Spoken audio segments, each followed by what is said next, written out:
So, ngayon, dito ako sa desk ng ate ko. Dito yung printer niya. Ayan. Epson. So, may binili ako guys, galing sa ate ko. Ito ay blind bag. Tag 10 pesos lang siya isa. Ito, blind bag, 2025 version. Hello Kitty version, guys. Ito naman, so, 40 yung binili ko, so it means 4. So, ayan, blind bag. Ito, ang My Melody version. Ito naman, mystery blind bag, cinnamon roll version. Ito naman, blind bag, Kuromi version.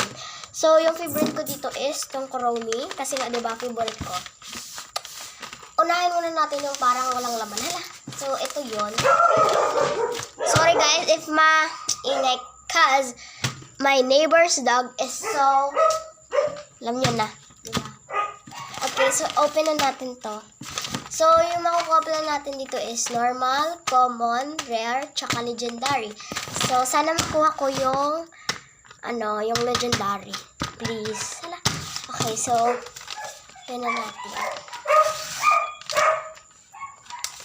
Huwag tayo guys dito, magkalat kasi hindi to akin na desk. Okay, so first, we have this. Naka-question mark lang siya. Next is, what's in here? I think sticker kasi it's not like, Next, secret? Huh? Okay, next. Last. Wait, let's go check if meron pa. This is kinda fun, guys, no? Mag-order ako ulit sa kanya. Ito mga question mark ulit. Okay, so, yung pinakamaliit. Ito siguro, itong what's in here. Okay, guys. So, ito, guys, ilalagay ko muna siya dyan. Ayan, excited na ako, guys. So, makukuha ko worth for 10 pesos. Okay, mga sticker na Hello Kitty, ang cute. Yan yung una natin nakuha.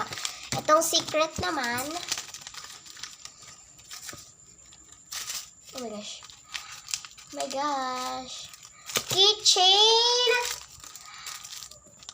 Meron ako guys binili sa kaklase ko, yung isang keychain, tag 15 pesos. Kay ate ko, 10 pesos lang, tapos may dami ng laman. Guys, worth it. Worth it, guys. Ayan. Ang ganda. Next, itong mga question mark. Oh. Meron tayong dalawang pang ganyan, if magdidikit ka ng sticker and eraser, Disney Princess yarn. Hala. Okay, yun lang naman. Next, mga bracelets. And guys, yun lang guys. Bye-bye.